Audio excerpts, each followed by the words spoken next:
안녕하십니까, 이진우입니다. 우리가 전 세계에서 벌어지는 일들에 관심을 갖는 여러 이유 중에 하나는 우리의 투자 자산을 어디로 옮겨놔야 좀 더 안전하거나 수익성이 높을지 또 그 판단을 하기 위해서인데요. 요즘 러시아와 우크라이나를 둘러싼 국제사회의 긴장이 고조되면서 자산시장도 영향을 받고 있습니다. 또 이번 주에는 전 세계적으로 위드 코로나로 전환하는 움직임이 더 빨라질 걸로 전망되고 있기도 하고요. 그래서 오늘 센터뷰 시간에는 불안과 기대가 엇갈리는 이번 주 증시 이슈들에 대해서 자세하게 좀 들어보겠습니다. 지난주에 페이스북과 인스타그램을 운영하는 회사 메타의 주가가 꽤 많이 떨어졌습니다. 실적 부진과 또 여러 악재들이 겹친 데다가 무엇보다 페이스북의 글로벌 이용자 확장세에 제동이 걸렸다는 분석이 나오고 있는데요. 오늘 블루칩 신기주 시간에는 이 페이스북을 운영하는 회사 메타에 요즘 어떤 일이 생긴 건지 살펴보겠습니다. 손에 잡히는 경제 플러스 광고 듣고 시작합니다. 네, 오늘도 주식시장 이야기를 좀 나누려고 하는데요. 지금 이 시각 코스피, 코스닥 모두 2% 넘는 폭락세를 보이고 있습니다. 요즘은 뭐 이렇게 급락하는 경우들이 꽤 있어서 다소 좀 둔감해지기도 했습니다만 예전 같으면 정말 폭락이라고 할 만큼 깊은 낙폭인데요. 오늘 신한금융투자의 이선엽 센터장과 함께 증시 이슈들 좀 정리해 보겠습니다. 어서 오십시오. 네, 안녕하십니까? 예. 일단 오늘은 왜 이렇게 많이 떨어져요? 지난 주말에 좀 미국 증시가 약했죠? 예, 그렇습니다. 이제 뭐 글로벌 증시의 약세가 좀 동조화되는 모습인데 네. 당초 생각했던 것보다 긴축에 대한 강도가 더 강해질 것이다라는 우려. 당연히 긴축의 강도가 강해지면 현 상황에서는 경기에 대해서 부정적인 영향을 준다는 점에 작용을 했고 또 거기에다가 러시아 사태가 좀 더 안 좋아지고 있다라는 부분들이 네. 작용을 하면서 사실 우리도 영향을 받고 있다라고 봐야 될 것 같습니다. 지난 주말에 미국의 한 달 전 1월 달 물가가 뭐 굉장히 많이 또 뛰었다고 네, 예상보다 7.5%까지 나왔죠. 예. 네. 그래서 그 영향으로 알겠습니다. 일단은 러시아와 우크라이나 사이에 전쟁 날 것 같다는 것도 큰 악재인 것 같은데 나쁜 소식이겠죠? 전쟁이 그렇습니다. 발발하면. 예. 네. 이전 같으면 사실 이 전쟁에 대해서 주가 측면으로 보면 굉장히 좀 고민이 많은데 네. 이전의 모든 전쟁 사례를 보면 전쟁이 발발하기 전까지는 불안했다가 전쟁이 시작이 되면 오히려 주가에는 긍정적으로 작용하는 경우들도 대단히 많았습니다. 예. 아무래도 새로운 수요를 촉발시킨다라는 점, 물론 이제 전제가 내 나라에서 나지 않아야 된다는 전제가 있기는 한데요. 예. 그런데 이번에는 조금 다른 것으로 보여지는 이유가 사실 러시아 전쟁이 촉발할 수 있는 가장 큰 우리 경제, 특히 증시에 보면 가장 큰 우려는 물가 문제가 아닐까라고 생각을 합니다. 아시다시피 러시아 같은 경우는 자원 부국이고 네. 전 세계 석유 생산의 12%, 유럽 기준으로는 30%가 넘고요. 가스 같은 경우는 유럽에 수출한 비중이 유럽 전체 소비의 50%를 차지합니다. 그러면 전쟁하고 있는 동안에는 그 수출 안 할 테니까. 그렇죠. 못할 테니까 에너지 가격이 훨씬 더 많이 급등을 할 거고 예. 그렇잖아도 물가에 대해서 불안감들이 있는데 그 물가가 쉽게 안 잡히는 게 아니라 오히려 더 악화될 요인으로 작용할 가능성이 높다는 점이 네. 우리 경제 특히 이제 주식 시장에 반영하는 큰 악재가 되지 않느냐. 물론 이제 전쟁이 나면 거기에 따라서 인명 피해나 이런 건 되게 안타까운 일이겠지만 예. 우선은 주식 측면에서 보면 물가 쪽으로 번지는 부분들 그리고 당연히 예. 유럽 같은 경우는 소비가 줄면서 경제가 위축될 가능성 이것들이 또 우리 수출에 부정적인 영향을 줄 수 있을 가능성 그렇겠네요. 이렇게 연결이 될 것 같습니다. 미국 증시에서 반도체주가 요즘 많이 또 폭락하고 있는데 그거는 이 이슈와 연결됩니까? 러시아 상황과? 뭐 사실 여러 가지가 복합적으로 작용하고 있다라고 봐야 되는데 현재 미국에서 그래도 많이 빠지고 있는 거는 흔히 얘기하는 비메모리 관련주들이 많이 하락하고 있다. 예. 이렇게 보셔야 될 것 같은데요. 칩, CPU 그렇습니다. 이런 거 만드는. 예. 뭐 우리가 알고는 뭐 AMD라든가 엔비디아 뭐 이런 기업들이라고 보시면 될 것 같은데요. 네. 먼저 미국의 긴축 강도가 강해지면 이 기업들이 상당히 고밸류를 받던 기업들입니다. 현재 미국도 우리나라도 현재 하락을 주도하고 있는 기업들 중심이 밸류가 높았던 기업들이라는 걸 놓고 보면 네. 우선은 그 밸류 높았던 기업들에 대한 그 하락이 우선적인 원인이 아닐까라고 생각을 하고 있고요. 예. 당연히 이렇게 긴축의 강도가 높아지면 레버리지 청산이라든가 이런 과정 속에서 될 텐데 특히 이제 ETF 이렇게 놓고 보시면 예. 고성장과 관련된 ETF 현재 굉장히 안 좋은데 이것도 동시적인 영향을 받고 있다라고 봐야 될 것 같고요. 반도체 파는 회사들도 이런 스토리 주식이라고 생각하고 떨어지나 봐요. 그렇습니다. 예, 우리도 뭐 그랬고 그래서 우리나라에서도 지금 보면 D램 업체하고 예. 그다음에 동부하이텍해서 비메모리하고 지금 주가가 좀 차별화되고 있거든요. 음. 오늘도 보시면 하이닉스 올랐을 건데 네. 하이닉스 같은 D램 업체들은 지금 주가가 뭐 근래 들어서는 굉장히 좋은 괜찮은데. 모습이기 때문에 좀 차별화되고 있다라고 보셔야 될 것 같고요. 네. 메타버스가 아주 긴 흐름에서는 굉장히 긍정적이지만 음. 현재 상태에서는 이제 성장에 대해서 약간씩은 조금 이제 그 슬로우해질 거다라는 어떤 그런 우려 이런 부분들도 작용을 했고 하나가 더 있다라고 놓고 본다라면 최근까지 그 고성장주들이 좋았던 거는 코로나로 인해서 오히려 예. 성장이 굉장히 가속화되다가 음. 사실 리오프닝주 올라오는 거하고 제가 볼 때는 이런 반대 현상이라고 보여지는데 그러다 보니까 이제는 리오프닝이 됐었을 때는 이쪽에 대해서 조금 이제 사람들이 관심을 좀 덜 가질 수 있는 부분들이 있지 않겠느냐. 어떤 부분에 대해서? 예를 들면은 이제는 굳이 이제 내가 인터넷에서 생활하는 것도 좋지만 뭐 이제 게임 이런 거 오프라인으로 덜 할 나오겠죠. 거다? 네, 그렇습니다. 최근에 넷플릭스가 안 좋았던 거 아니면 그 스포츠 관련 그 기구 만드는 업체들 안 좋았던 게 다 이런 거하고 연관이 놓고 본다라면 펠로톤 뭐 네, 이런 그렇습니다. 회사들? 펠로톤 예. 말씀하시는 건데요. 그래서 이렇게 보면 그 연장선상에서 바로 볼 수도 있지 않을까라고 판단이 됩니다. 집에서 운동 안 할 것이다. 아무래도 안 할 수는 없겠지만 나오는 게 예. 낫겠죠. 알겠습니다. 또 어떤 일들이 좀 벌어질까요? 이 러시아 쪽의 사태가 구체화되면. 전체적으로 사실 그 구체화라는 말씀은 전쟁을 말씀하시는 것 같은데 그렇습니다. 예. 뭐 사실 전쟁이 어떻게 일어날지 어떤 방향으로 전개될지는 뭐 사실 주식하는 사람 입장에서는 뭐 어떻게 될지 알 수는 없다 이렇게 보여지고요. 그렇게. 예. 어떤 방식으로든 전쟁이 나게 되면 일단 앞서도 말씀드린 것처럼 나기 전까지 굉장히 불안했다고 보여지면 그 이후에 전쟁에 대한 마무리를 어떻게 지을 것이냐 여부에 따라서 시장은 많이 달라질 것 같아요. 그래서 뭐 예. 지금 속단해서 딱 이렇게 될 것이다라고 말씀드리긴 쉽지 않은 부분이 있는 것 같습니다. 알겠습니다. 아무래도 좀 정치적인 부분이 많이 있다 보니까요. 그러게요. 예. 예. 이번 주에 또 하나 좀 관심 가져지는 게 독일에서도 백신 패스 의무화를 해제하고 우리는 요즘 계속 이제 확진자가 늘어나면서 비상이 걸리고 있는데 먼저 겪었던 나라들은 다 이제 좀 짐을 벗어 던지고 하나하나 다 해제하는 중인 것 같아요. 네. 이러면 우리나라 주식시장은 어떤 분위기를 따라가는 겁니까? 전체적으로 사실 이게 굉장히 올해 시장을 놓고 보면 예. 가장 중요한 게 현재 진행되고 있는 코로나 즉 팬데믹 현상이 어떻게 되느냐에 따라서 많이 달라질 거라고 보여지는데 네. 우리나라도 지금 리오프닝 관련주 즉 경제 재개 관련주가 긍정적인 모습을 최근에 보이고 있지 않습니까? 예. 뭐 강원랜드를 비롯해서 많은 기업들이 좋은 모습을 보이고 있는데 이렇게 전개되고 있는 먼저 겪었던 나라들의 움직임은 향후 우리 시장이 조만간 좋아질 수도 있을 거다. 또 증시에도 우호적인 환경이 될 수 있을 거란 기대로 연결이 될 수 있을 것 같아요. 예. 잘 아시다시피 주식시장도 경제도 그동안 생각보다 많이 어려웠던 게 궁극적으로 팬데믹 그리고 두 번에 걸친 변이 때문이었었거든요. 예. 한 번은 델타 변이가 신흥국의 생산과 관련된 병목 현상을 만들었고 또 오미크론 같은 경우는 생산 병목 이후에 경제가 서비스업으로 넘어갈 수 있는 길목에서 나타나면서 예. 서비스업이 생각보다 활성화되지 못하면서 경제가 더 어둡게 만든 측면도 있었었는데 지금 현재 말씀하신 대로 선진국 중심의 이런 움직임은 코로나가 엔데믹으로 갈 수 있는 어떤 그런 가능성을 내비치고 있는 건데 이 코로나가 엔데믹으로 갈 경우는 첫 번째로 당연히 물가와 관련해서 병목 현상에 대한 우려도 완화가 될 것이고 또 미국의 고용시장 입장에서 보면 고용 참여율이 높아지지 않겠습니까? 인건비는 좀 예, 떨어지겠네요. 그렇습니다. 떨어질 예. 가능성이 예. 있고 이렇게 되면 최소한 우리 입장에서 놓고 보면 물가가 정점일 수 있다라는 기대가 형성될 수 있을 것이고 그럼 최소한 더는 안 빠지거든요. 예. 거기에다가 당연히 엔데믹으로 인한 경제가 이제는 바닥을 찍고 올라올 수 있다는 기대까지 형성이 된다라면 상단은 좀 막히다 한다 하더라도 전체적으로 바닥을 찍고 지수가 다시 반등세로 돌아설 수 있는 가장 큰 기폭제가 될 수 있다는 점에서 중요하게 생각할 수 있을 것 같습니다. 다른 나라 좋아지면 결국은 우리가 걱정했던 물가도 오히려 좀 잡힌다.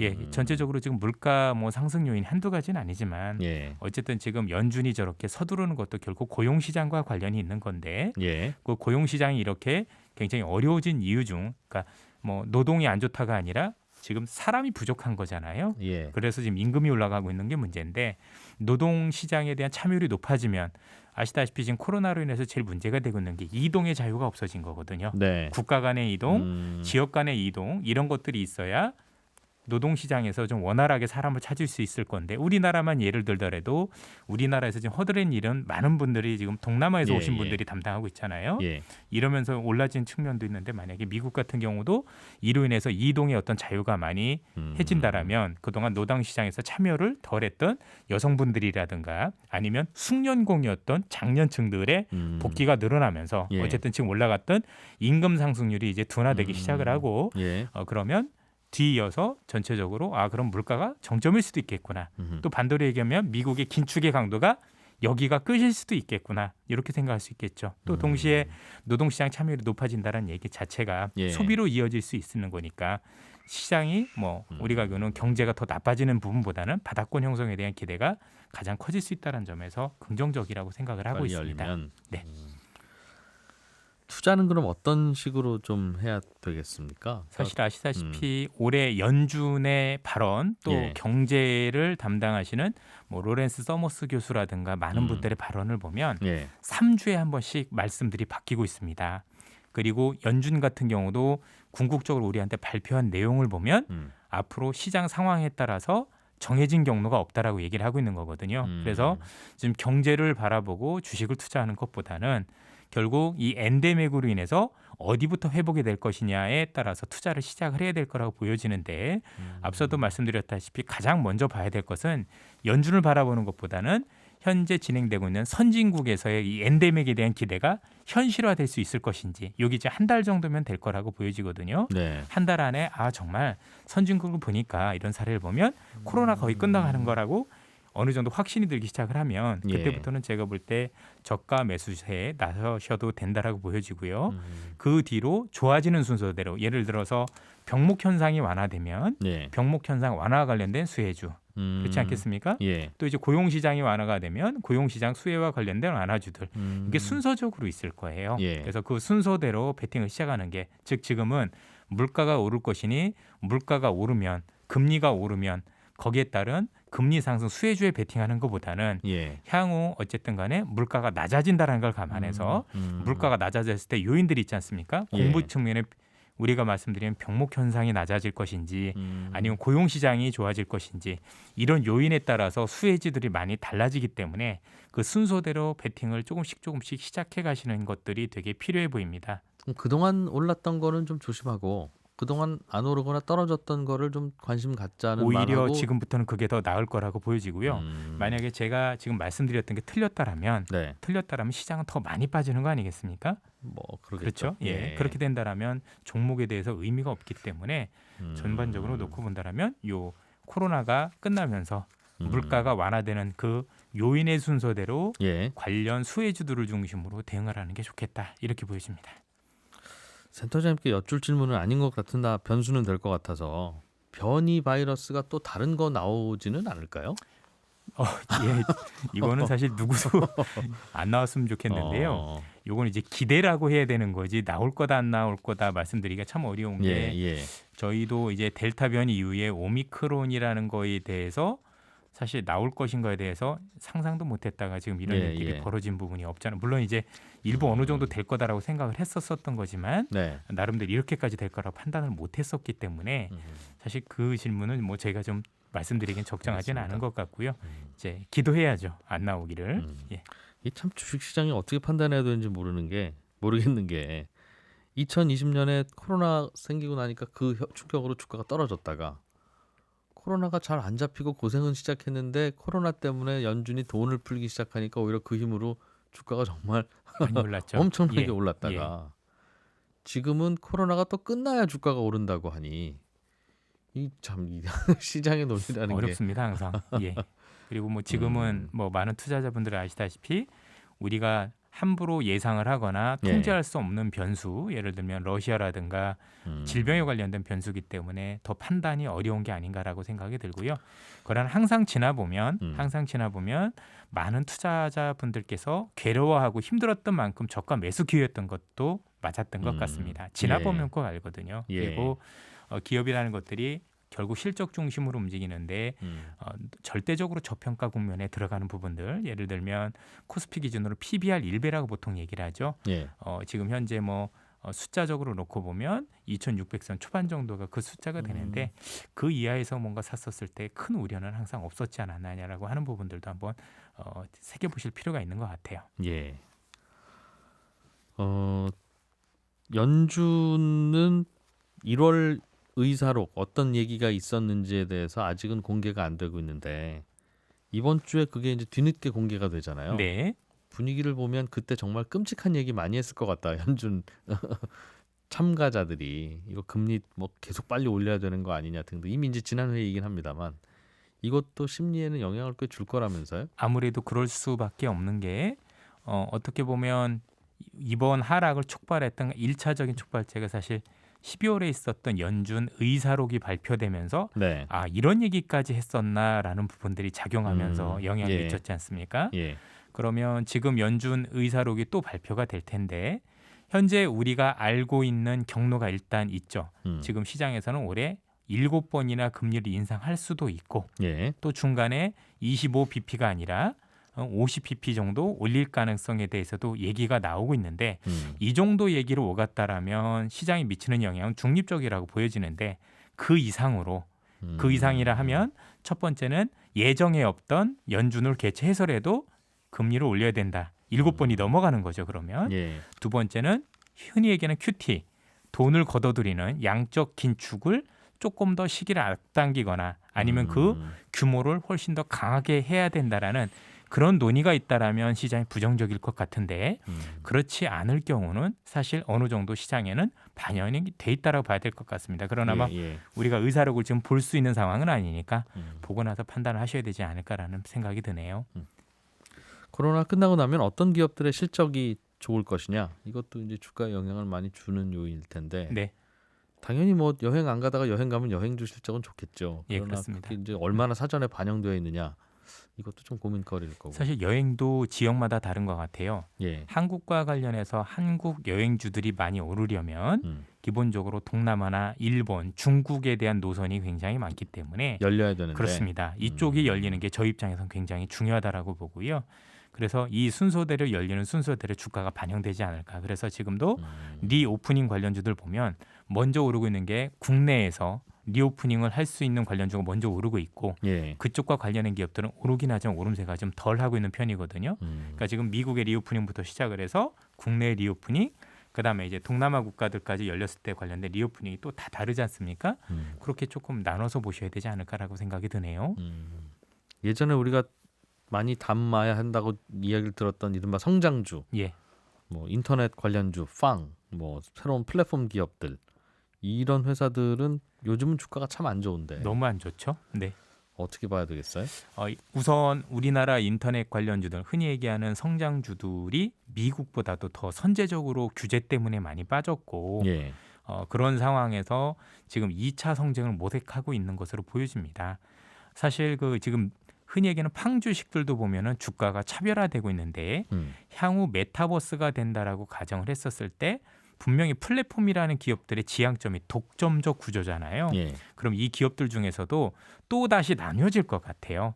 그래서 조금 더 메타와 관련해서 치고 나갈 수 있는 기업과 예. 거기서 좀 경쟁력을 덜 가지는 기업들이 나오지 않을까. 최근에 마이크로소프트라는 회사가 게임 회사를 인수한 게 이런 측면에서 바라볼 수가 있을 것 같은데 그런 강화성에서 뭔가 메타와 관련된 경쟁력을 강화하는 회사와 그렇지 않은 회사가 좀 나눠질 거라고 생각을 하고 있고요.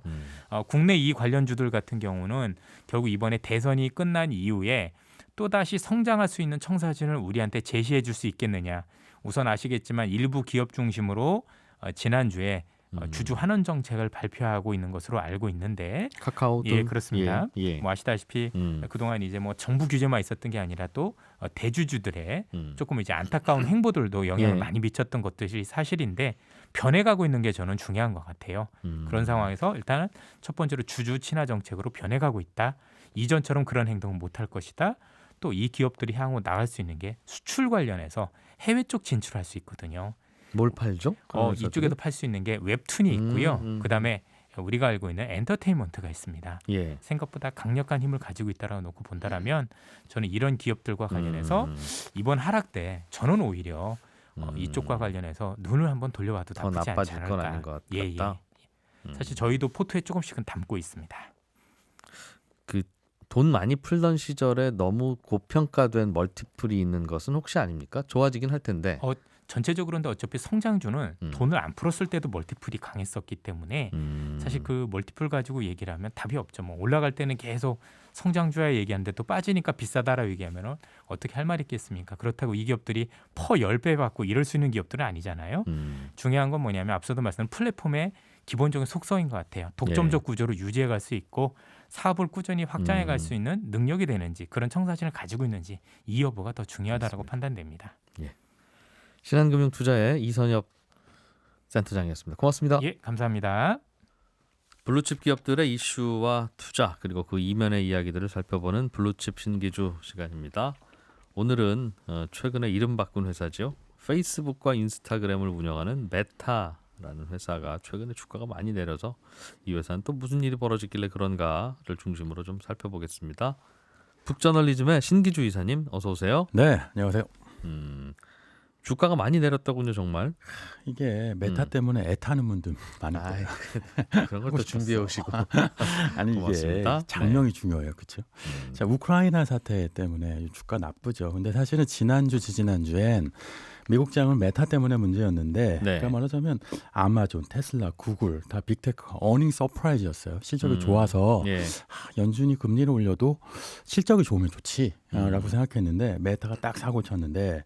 메타가 2월 3일 날 주가가 26% 하락했으니까 하루 만에 시총이 300조 원 날라갔고 지난주에 이제 저가 매수하려는 개인 투자자들이 꽤 있었어요. 아마 서학개미 분들도 좀 있으시던데 그래서 한 5% 하루 정도 오르더니만 다시 또 떨어지더라고요. 그래서 결국 메타는 아직 회복이 안 됐고 그 마크 주커버그 그 창업자인 CEO의 재산이 그 300억 달러, 그러니까 36조 원 날라갔는데 좀 마크가 너무 걱정이에요. 어떻게 되지? 마크 너무 걱정. 제가 걱정해 주면 좀 좋을까? 이렇게 쓸데없는 걱정. 저도 하루에 재산이 30억 달러 한번 날라가 봤으면 좋겠어요. 300억 달러. 300억 달러.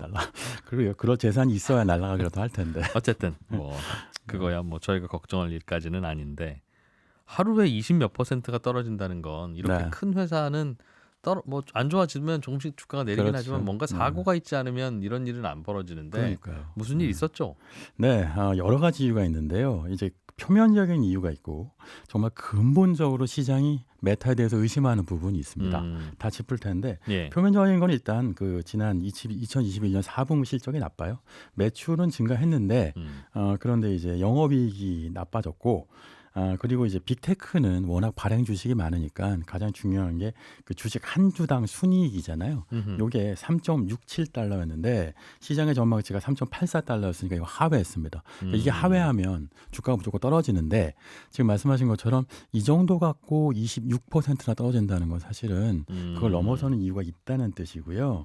이게 이런 지표도 있습니다. 그러니까 이런 식의 그 메타 같은 앱 플랫폼의 경우에는 일간 활성 사용자 매일 얼마나 많이 들어오냐가 중요한데 인스타그램에 얼마나 사람들이 자주 접속하냐. 그렇죠. 근데 이게 직전 분기보다 감소했어요. 19억 3천만 명 정도인데 이게 메타가 창업하고 나서 처음으로 이 지표가 꺾였는데 이거 추세상으로 이게 나빠지고 있구나라는 거 보여주는 거죠. 한마디로 그러니까 소셜 네트워크 서비스 SNS의 시대가 저물고 있는 것 아니냐 이런 전망이 나오고 있는 겁니다. 페이스북, 인스타그램을 사람들이 이제 슬슬 지겨워하는구나 라는 그렇죠. 생각들을 한다. 그렇죠. 시대가 바뀌고 있는 거죠.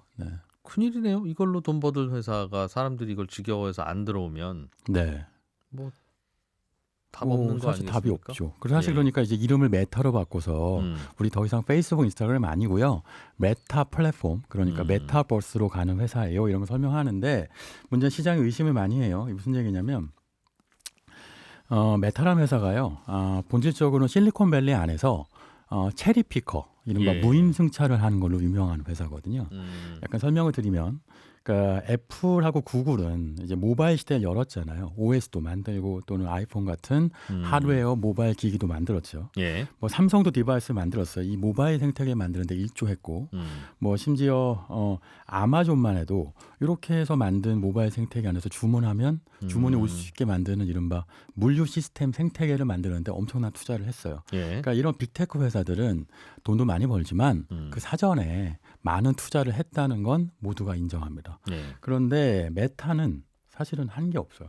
그러니까 그냥 이 안에서 나오는 생태계 위에서 광고를 팔아서 돈을 벌었는데 이 광고 수익이라는 건 생태계 안에서 만들어지는 파생 수익이니까 이 생태계 만드는데 무슨 역할을 했냐고 메타한테 물어보면 뚜렷하지 않고요. 앱 하나 만들었다 이거죠. 그렇죠. 근데 앱을 잘 만들었죠. 그렇죠. 그러니까 사실 앱 만드는 게 쉬운 건 아니지만 네. 그런 빅테크라고 불릴 만큼의 역할을 했느냐라는 질문을 하게 되는 거예요. 그렇게 따지면 네이버, 카카오는 뭘 했으며 펼쳐진 인터넷 세상에서 앱 하나 만들거나 페이지 하나 만들었지. 근데 사실 그건 한국이라는 마켓 안에서 그 마켓을 조성했잖아요. 이른바 시장 조성자의 역할을 했느냐라고 질문했을 때 네.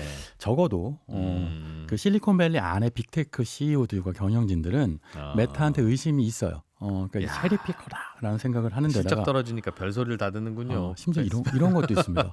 그러니까 페이스북하고 인스타그램에 컨텐츠가 있잖아요. 예. 그 컨텐츠는 메타가 만드는 게 아니죠. 이용자가 올리는 거죠. 그렇죠. 그러니까 컨텐츠조차도 이용자가 공짜로 아니, 가져가. 그렇게 따지면 구글에서 검색하는 모든 페이지를 다 각 페이지 운영자들이 만들었지 그 구글이 만들었습니까? 아니 그러니까 이게 그러니까 처음에는 다 그냥 좋은 게 좋다고 했다가 그러니까 이게 기우니까 별소리를 다 듣는다. 어느 순간이 됐더니 얄밉기 시작한 거지. 얄미운 거라는 건 이런 거 있잖아요. 그냥 정말 그냥 미운 거지. 그 포인트는 굉장히 중요한데 근데 왜 느낌이 그렇게 얄미워지기 시작했을까요? 이거는 이용자 입장에서도 네. 내가 얄미운 서비스를 하고 싶지 않을 거 아니겠어요? 이용해보고 싶지 않지 않겠어요? 그렇죠. 그러니까 비호감도가 높아지는 것인데, 그러니까 이게 이런 얘기도 있어요. 어떤 책들 보면요, 실리콘밸리 정말 모두가 싫어하는 회사 그 블루라고 하는데 블루가 사실은 그 페이스북이 파란색이고 인스타그램이 빨간색이어서 예. 회사 안에서 블루라고 불리거든요. 그러니까 이런 얘기까지 할 정도로 공공연하게 이런 부글거리는 갈등이 있어요. 예. 근데 여기서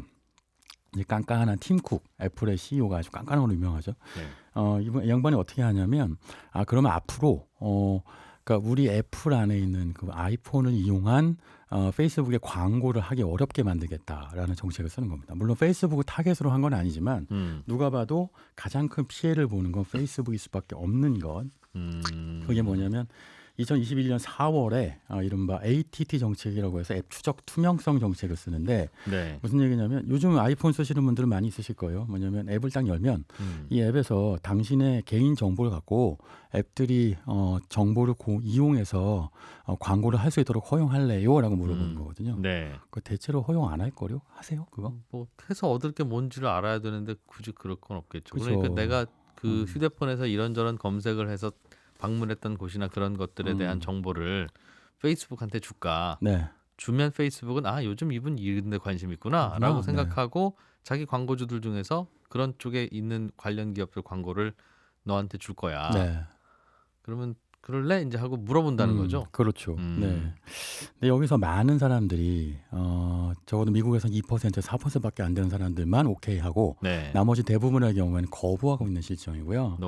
예. 이게 사실은 애플의 팀 쿡은 개인정보 관리에 있어서는 굉장히 예민한 CEO로 유명하거든요. 유명한 사건이 왜 FBI에서 애플 아이폰 열어달라고 했는데 거부했던 것 굉장히 네. 자랑스럽게 생각하는데 그러니까 이런 개인정보를 개인의 것이다. 요즘에 마이데이터 사업이 있잖아요. 예. 금융기관이 갖고 있는 개인정보는 개인 것이다라는 개념이 생겨나고 있잖아요. 그러니까 사실 애플도 이렇게 한 겁니다. 그래서 이른바 광고 식별자라고 하는 IDFA가 작동되지 않도록 하니까 페이스북이 정말 장사하기가 힘들어지기 시작하고 이 사람은 요즘 뭐에 관심 있고 뭐 검색했대요라고 하는 거를 요거로 돈 벌었는데 스마트폰에 그건 저장이 되어 있는데 그거를 그동안에는 여러 앱 개발자들한테 알아서 공개하다가 맞아요. 네, 안 주겠다. 그렇죠.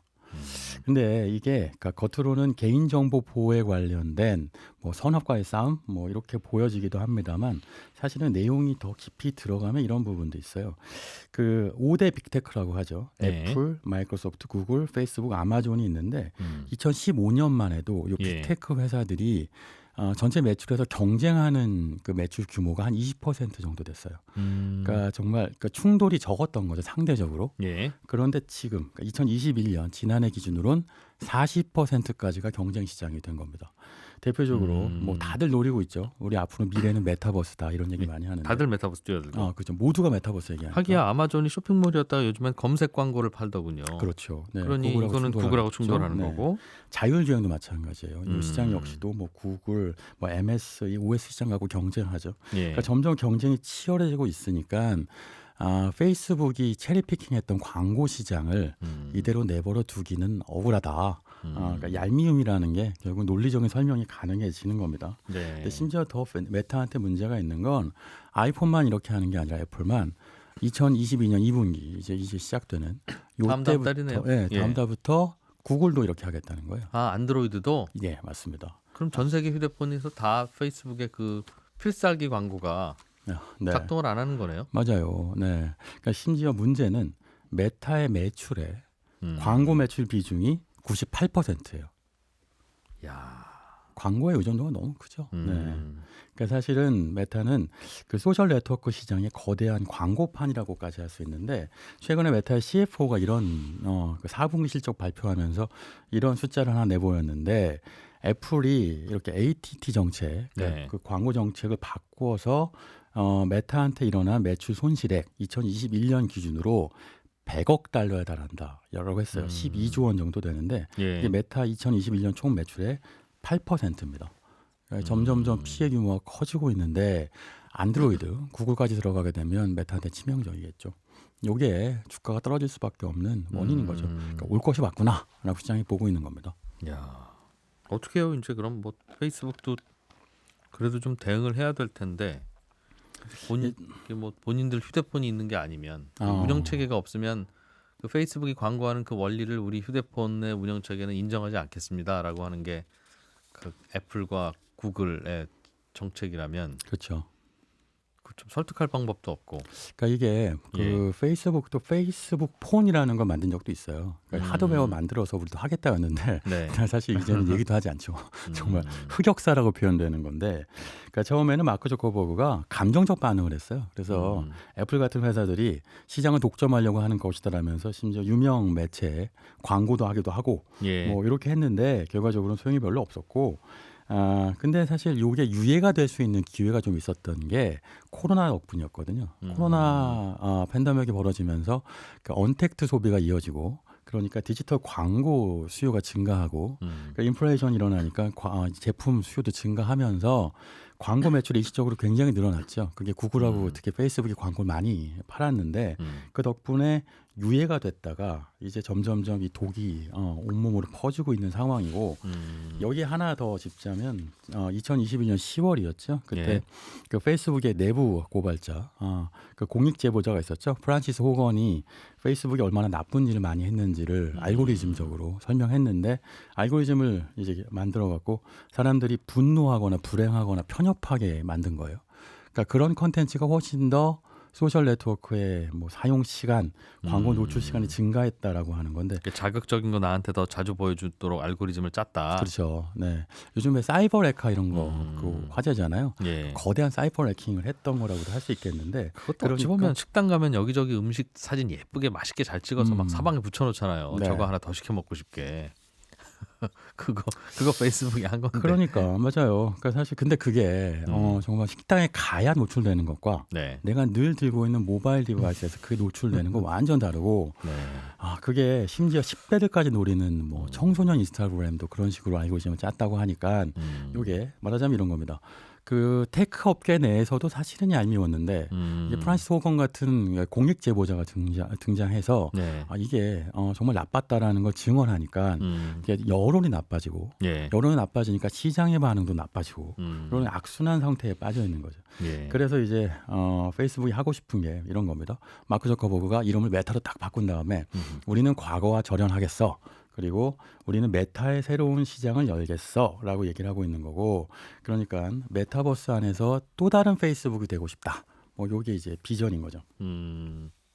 플랫폼 하고 싶은 거군요. 애플이 그렇죠. 만들어 놓은 생태계나 구글 안드로이드가 만들어오는 생태계에서 살려니까 네. 세입자 신세 좀 서럽다. 그러니까. 네. 우리가 한번 만들어 보겠다는 건데 그게 뭐 당장 만든다고 당장 그게 세상을 지배하는 환경이 되지도 않을 거고. 이게요. 그 페이스북 그러니까 메타에 대한 시장의 의구심 중에 가장 큰 부분이 예. 이 회사는 그러니까 원래 회사라고 하는 건 R&D하고 M&A라는 두 개의 날개로 날잖아요. 예. 그러니까 R&D라는 건 연구 개발, 자체적인 기술을 개발해야 되는 거고 예. M&A는 결국 인수하는 건데 메타는 R&D보다는 M&A 쪽에 굉장히 치중해서 성장해 왔죠. 대표적으로 2012년에 인수했던 인스타그램, 요게 이제 리나칸 미 연방거래위원장이 들여다보고 있는 이 독점 인수권에 해당되는 것일 텐데 네. 원래 이걸 인수하지 못했으면 그러니까 페이스북에서 인스타그램으로 넘어가는 그 소셜 네트워크 시장의 전환기에 기회를 놓쳤을 수 있어요. 근데 요거 예. 딱 인수하고 나니까 요거 덕분에 이제 2010년대 소셜 네트워크 광고 시장을 지배할 수 있었거든요. 네. 그러니까 메타는 이렇게 인수합병은 잘했는데 그러니까 연구 개발하는 것은 뭐 아까 말씀드린 것처럼 페이스북 폰도 잘 안 됐고 하드웨어 디바이스도 또 오큘러스도 인수해서 개발하고 있지만 오큘러스 시장도 크지 않고 써보신 분들은 쓰자마자 안경 선배 되니까 안경 쓰고 이렇게 다니는 거니까 그러니까 사실은 여전히 그 시장의 호감도를 높이지 못하는 상황이거든요. 오히려 페이스북이 제일 많이 열심히 만들었던 게 이런 거예요. 오디언스 네트워크 사업이라고 그 마치 애플이 그 자체적인 광고 정책을 자신이 쓰고 있는 아이폰 앱 개발자한테 쓰게 만드는 것처럼 페이스북도 우리 광고 시스템만 다른 광고 그 모바일 앱은 쓰도록 만드는 강제하는 이런 디지털 서비스를 개발했어요. 그러니까 이런 독점적인 것들에선 굉장히 치중해 왔는데 그런데 실제로 새로운 기술을 개발하지 못했으니까 메타가 이렇게 해왔는데 뭐 새로운 메타 시장 안에서는 이름 바꾼다고 뭐 새로운 기술 개발하고 시장 리드를 할 수 있겠어? 네. 라는 질문을 자꾸 하는 거죠. 그렇군요. 결국은 아직은 꽃피지 않고 있는 메타버스 시장을 페이스북 혼자 좀 키워야 되는 맞아요. 제일 먼저 네. 깃발 들고 나갔으니까. 정말 이제 시험대 오른 거죠. 네. 그렇군요. 유럽에서는 서비스를 철수한다는 얘기도 하고 있습니까? 이 메타가? 그러니까 이게 참 그 들어보면 예. 메타가 서비스를 철수하겠다고 나설 입장인가 싶은 질문을 하게 되는데 일단 그 유럽 규제 당국에서 EU에서 그러니까 메타가 EU 국민의 개인정보를 가져가면 예. 그건 개인정보 침해니까 이거를 미국으로 못 가져가겠다라는 규제 만들겠다고 했더니 메타가 발끈하면서 예. 그러면 페이스북하고 인스타그램 서비스 안 할 거예요라고 얘기했는데 유럽 시장을 잃으면 메타는 더 주가가 곤두박질 치겠죠. 뭘 시비 거는 거예요? 유럽에서는? 그러니까 유럽에서는 그러니까 미국 기업이 그러니까 유럽 국민들의 개인 정보를 미국 서버에 가져가는 걸 문제 삼고 있는 거죠. 누가 접속했고 뭘 좋아하고 하는지를 아는 텐데 그렇죠. 네. 그러지 마라. 근데 이게 트럼프 대통령이 그 중국 앱이죠. 틱톡, 예. 바이트댄스 여기에 문제 삼았던 것과 똑같은 논리네요. 거죠. 네. 사실은 결국은 자국의 개인 정보는 그건 결국 보안 문제, 안보 문제와 관련이 있는 것인데 예. 어쨌든 이 상황에서 장사해야 되는 메타가 그만하겠다고 해야 되는 것인지 아니면 장사를 더 하겠다고 매달려야 되는 것인지 생각해볼 문제인데 메타는 일단 세게 흔들긴 했지만 실제로 이 서비스 접을 가능성은 저는 없다고 보고요. 다만 이 메타가 만드는 메타버스가 얼마나 더 나은 세상을 만들지에 대한 예. 시장의 의구심을 이제 불식시키는 게 좀 필요하겠죠.